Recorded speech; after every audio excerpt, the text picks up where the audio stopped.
Hello viewers, ఈరోజు మనం చేయబోయే వంటకం పేరు అరటి పువ్వు తాలింపు. దీనికి కావాల్సిన పదార్థాలు: అరటి పువ్వుని ముందుగా ఇలా కట్ చేసుకొని, సన్నగా కట్ చేసుకొని, బటర్ మిల్క్ ఉంటుంది కదా, అందులో కాస్త ఉప్పు, పసుపు వేసి, నేను మరీ చూపిస్తాను, పసుపు వేసి కలిపి పెట్టుకోవాలి.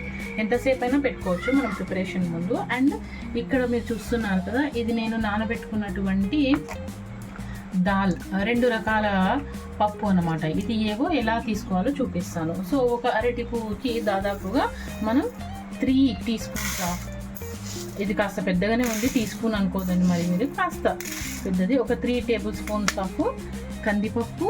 అలానే ఇది కూడా అందాజుగా నేను వేసేస్తాను, మీరు అలానే మెజర్ చేసుకుని పెట్టుకోండి. ఇలా 3 కలిపేసి, ఇవి 2 ఐటమ్స్ కలిపేసి నేను నీళ్ళలో నానబెట్టుకున్నాను. ఒక 4 hours తర్వాత మనము ఈ ప్రిపరేషన్ స్టార్ట్ చేయొచ్చు. ఇవి కాకుండా మనకు కావాల్సిన తాలింపుకి కావాల్సినటువంటివి ఆవాలు, ధనియాల పొడి, అండ్ ఇది మన ఎండు కొబ్బరి, అండ్ ఇది వచ్చేసి నేను మసాలా చూపిస్తాను, దానికోసం కావాల్సినది ఉప్పు, కొత్తిమీర, కరివేపాకు, పచ్చిమిర్చి, అండ్ ఇది తెలుసు కదా వెల్లుల్లి సన్నగా ఇలా కట్ చేసుకోవాలి, అంతే. ఓకే, ఆయిల్ సరిపడా. సరే, ఇప్పుడు మనం ఫస్ట్గా ఏం చేసుకోవాలంటే ఒక మిక్సర్ జార్ తీసుకొని ఇందులో మనం ప్రిపేర్ చేసి పెట్టుకున్నటువంటి ఈ నీటిని వంపేసేయాలి. నీళ్ళు వంచేసాక ఇలా మనకు కనిపిస్తుంది, ఇది బాగా నానింది చూడండి. ఇప్పుడు దీన్ని మనము జార్లో వేసుకొని గ్రైండ్ చేసుకోవాలి. మరీ మెత్తగా కాకుండా పచ్చాగా చేసుకుంటే బాగుంటుంది. నేను చూపిస్తాను. దీంట్లో మనకు కావాల్సిన కారానికి సరిపడా ఎండుమిరపకాయలు వేసుకోవచ్చు, కాస్త ఉప్పు మరీ వేసుకుంటామండి, జస్ట్ ఇప్పుడు దీనికి సరిపడా అంతే వేసుకొని ఒకసారి మనం దీన్ని గ్రైండ్ చేసుకోవాలి. ఓకే,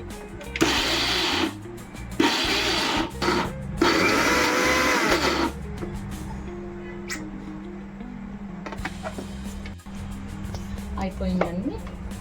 ఇలా తీసుకొని ఇలా ఇంత మాత్రం అవుతే చాలు. మీరు ఇంకాస్త పేస్ట్గా కూడా చేసుకోవచ్చు, పర్లేదు. ఇప్పుడు ఇది రెడీ.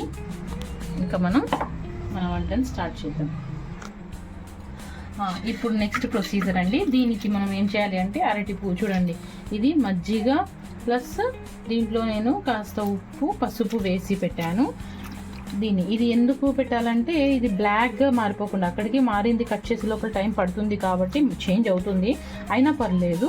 సో ఇప్పుడు దీన్ని మనం బాగా స్క్వీజ్ చేసేసి వాటర్ లేకుండా కుక్కర్లోకి మనము మార్చుకోవాలి. అంతా షిఫ్ట్ చేసుకొని ఒక 3 విజిల్స్ సన్నని మంట మీద, మరి ఎక్కువ హై ఫ్లేమ్లో పెట్టారంటే మొత్తము బర్న్ అయిపోతుంది. మరి అరే ఇలా చెప్పారే అనుకోకండి, ఏదన్నా కొంచెం ఓపికగా చేసుకుంటే ఆ వంట చాలా బాగుంటుంది. సో పేషెన్స్ చాలా అవసరం అండి వంట చేసేటప్పుడు. అందుకోసం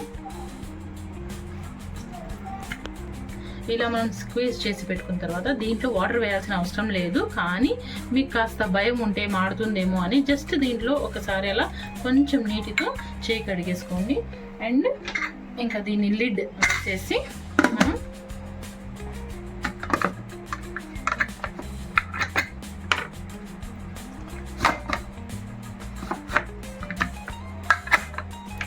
పెట్టుకోవడమే. ఇంకా స్టవ్ మీద సన్నని మంట మీద అన్నాం కదండి, ఇలా పెట్టుకొని ఒక 3 విజిల్స్ వచ్చేంత వరకు వెయిట్ చేయాల్సిందే, ఓపిక ఉండాలండి.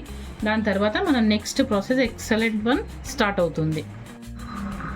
ఫస్ట్ లో ఫ్లేమ్లో పెట్టుకొని కొద్దిసేపు అయ్యాక హై ఫ్లేమ్లో ఒక 3 విజిల్స్, హై అంటే మరీ హై కాదండి, మీడియంలో పెట్టేసుకొని 3 విజిల్స్ తర్వాత మనం ఒకసారి తెరిచి చూద్దాం. ప్రెషర్ తీసేసాక ఇలా ఉంటుంది. సో మరి ఇంత బ్లాక్ అయిపోయింది ఏంటో అనుకోదండి, ఏమీ అవ్వదు. సో ఇలా ప్రిపేర్ చేసుకోవాలి. ఇది బాగా బాయిల్ అయ్యింది చూడండి, ఏమీ అవ్వలేదు, మాడలేదు, ఏం లేదు. ఓకే, సో ఇప్పుడు మనం నెక్స్ట్ ప్రొసీజర్లో వెళ్ళిపోదాం. లేట్ చేయకుండా ప్యాన్ పెట్టేసుకొని ఇప్పుడు ప్యాన్ హీట్ అయ్యాక కాస్త ఆయిల్ని వేసుకోవాలి. దీనికి కాస్త ఎక్కువే పడుతుందండి ఆయిల్. సో మీరు తినేదాన్ని బట్టి వేసుకోండి. ఓకే, కాస్త ఎక్కువ ఉంటేనే టేస్ట్ ఉంటుంది, అట్ ద సేమ్ టైం బాగుంటుంది. ఆయిల్ వేడెక్కాక మనం కాస్త ఆవాలు, మన దగ్గర ఉండేటువంటి అది కాస్త చిటపటలాడాక కరివేపాకు, పచ్చిమిర్చి టేస్ట్ కనిపించే ఆల్రెడీ మనం వేసామండి, దాన్ని పేస్ట్ చేసుకొని మీరు వేసుకోండి. కాస్త అవి దాన్ని లైట్గా కాస్త వేగనివ్వండి, చిటపటలాడతాయి. అదయ్యాక నెక్స్ట్ మనం చేసి పెట్టుకున్నటువంటి కందిపప్పు, శనగపప్పు, ఉప్పు మరియు ఎండుమిర్చి, అక్కడక్కడ ఇలా ఎండుమిర్చి ఉన్నా నో ప్రాబ్లం, ఇంకా కాస్త సన్నగున్నా మంచిదే. సో ఇందులోకి మనం యాడ్ చేసేసుకోవాలి. ఇప్పుడు అసలైన ప్రాసెస్ అండి ఇది. ఈ ప్రాసెస్కి చాలా ఓపిక ఉండాలి మీకు, చాలా స్లోగా. మనం దీన్ని మీరు ఫ్లేమ్ తగ్గించేసుకోండి, మరి హై ఫ్లేమ్లో పెట్టుకోకండి. ఆయిల్లోనే కాస్త దీన్ని బాగా వేగనివ్వాలి. ఎంతవరకు అంటే దీని పచ్చివాసన వెళ్ళిపోయేంత వరకు మనం కంటిన్యూస్గా దీన్ని స్టిర్ చేస్తూనే ఉండాలి. ప్రాసెస్ కాబట్టి చేస్తూనే ఉండాలి, కంటిన్యూస్ స్టిర్ మాడకుండా ఫ్లేమ్ తగ్గించేసుకొని చేసుకుంటూ ఉండాలి. ఆయిల్ మనకు సరిపడా వేసుకోవాలండి, దీనికి కాస్త ఎక్కువ పడుతుంది. నేను మరీ కాస్త యాడ్ చేశాను కూడా. మీరు కొద్దిసేపు దీని పచ్చివాసన వెళ్ళిపోయి మంచి ఫ్లేవర్ వస్తుంది, మంచి స్మెల్ వస్తుంది దీని నుంచి. అండ్ మీకు ఇది హింట్ ఎలా అంటే ఇది కాస్త రెడీగా ఉంది అని ఆయిల్ లీవ్ చేస్తుంది చూడండి, అక్కడక్కడ కనిపిస్తుందా మీకు కాస్త. సో ఇంకా ఆయిల్ వేసినా సరిపోతుంది, కానీ చాలు. ఇప్పుడు అంత ఆయిల్ తినడం మంచిది కాదు కదండి హెల్త్కి, అందుకోసం చూసుకొని వేసుకోవాలి. అందులోనూ నాన్ స్టిక్లో చేసుకుంటున్నారు ఇప్పుడు చాలామంది, ఎంత అన్హెల్దీ అన్నా. సో దానికి కాబట్టి కాస్త ఆయిల్ తక్కువే పడుతుంది. ఇప్పుడు మన ఈ మిక్చర్ రెడీ. ఇప్పుడు దీంట్లో మనము కొంచెం ఫ్లేమ్ తగ్గించేసి మనం ముందుగానే రెడీ చేసి పెట్టుకున్నటువంటి అరటి పువ్వు ఏదైతే ఉందో అది ఇందులోకి యాడ్ చేసేయడం అంతే. ఇంకా కాస్త ఏమైనా వాటర్ ఉన్నా ఇందులో స్క్వీజ్ చేసేసేయండి. స్క్వీజ్ చేసి వేసేసుకోవాలి, ఎందుకంటే అది స్క్వీజ్ చేయకపోతే అది కాస్త చేదుతనం అలా కనిపిస్తుంది లైట్గా. దానికోసం బాగా స్క్వీజ్ చేసి కాస్త ఉన్న వాటర్ అంతా తీసేసేయాలి. అండ్ దీన్ని బాగా మిక్స్ చేసేసేయండి. లో ఫ్లేమ్ మీదే చేసుకోండి ఇదంతా, ఎందుకంటే ఇదంతా కొంచెం ప్రాసెస్ కదా. మనం హై ఫ్లేమ్ పెట్టేస్తే తొందరగా మాడిపోతుంది కింద. ఎప్పుడైనా ఇదే కాదండి, ఏ వంట అయినా కూడా మనం మిక్స్ చేయాల్సి వచ్చినప్పుడు ఎప్పుడు లో ఫ్లేమ్లో పెట్టే చేయాలి. కాస్త ఒక 2-3 మినిట్స్ టైం ఇద్దాం దీనికి. బాగా కలిపేశాక కాస్త సాల్ట్ కూడా యాడ్ చేసుకోవాలి కదా, ఎందుకంటే మనం ముందు చాలా తక్కువ సాల్ట్ యాడ్ చేసాము, అందుకోసం దీనికి సరిపడా అండ్ మీ టేస్ట్కి సరిపడా కూడా వేసుకోండి. వేసాక బాగా మిక్స్ చేసి ఒక 2 మినిట్స్ క్లోజ్ చేద్దాం. Just 2 minutes. ఆల్రెడీ అన్నీ బాగా కుక్ అయ్యాయి కాబట్టి జస్ట్ ఒక 1 or 2 మినిట్స్, మరి ఎగ్జాక్ట్గా టైం అంటే అలానే టైం కాదు, జస్ట్ 2 మినిట్స్ అలా అంతే. ఇప్పుడు చూద్దామండి. సో ఇప్పుడు ఇందులో మెయిన్ ఇంగ్రీడియంట్స్ ఇప్పుడు ఏవైతే ధనియాల పొడి తీసుకున్నాం కదా మనము, ఒక 1/2 టేబుల్ స్పూన్ లేదంటే 1 టీ స్పూన్ వేసేసేయాలి. ఉప్పు ఆల్రెడీ వేసుకున్నాము. అండ్ కొబ్బరి పొడి కూడా మనకు మన టేస్ట్ అకార్డింగ్ బాగుంటుంది, పచ్చి కొబ్బరి వేసుకున్నా బాగుంటుంది. వేసేసుకొని దీంట్లో కాస్త కొత్తిమీర అండ్ మనం ముందుగానే రెడీ చేసి పెట్టుకున్నటువంటి గార్లిక్ ఏదైతే ఉందో అది వేసేస్తాను. ఏమంటారండి, వెల్లుల్లి కదా, కరెక్టే చెప్పానా? ఐ థింక్ కరెక్టే అనుకుంటున్నా. ఒక్కొక్కసారి వెల్లుల్లికి ఉల్లిపాయకి నాకు కన్ఫ్యూజన్ ఉంటుంది, ఎన్నిసార్లు నేను కరెక్షన్ చేసుకున్నా కూడా. బాగా మిక్స్ చేసి జస్ట్ ఒక 2 minutes. ఈ కొత్తిమీర ఎందుకు పెట్టానంటే జస్ట్ గార్నిష్ కోసం పెట్టానండి, అంతే. ఫార్మాలిటీకి పెట్టుకోండి, లేదు వేసేసినా నో ప్రాబ్లము.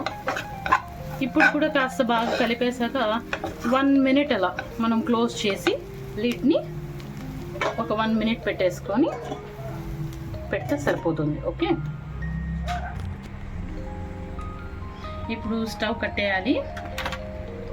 ఓపెన్ చేసి చూస్తే సో మన అరటి పువ్వు తాలింపు రెడీ. సో ఒక బౌల్లోకి షిఫ్ట్ చేసుకుందామండి. ఓకే, సర్వ్ చేసుకోవడానికి రెడీ.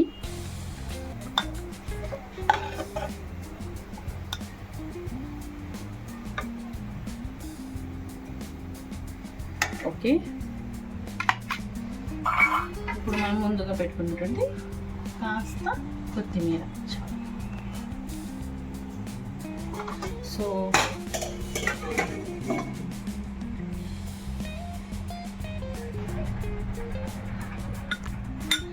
ఇప్పుడు మన అరటి పువ్వు వేపుడు రెడీ అయిందండి.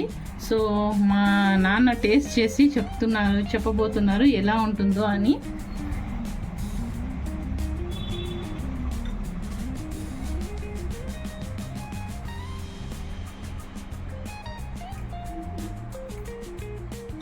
Genuine review.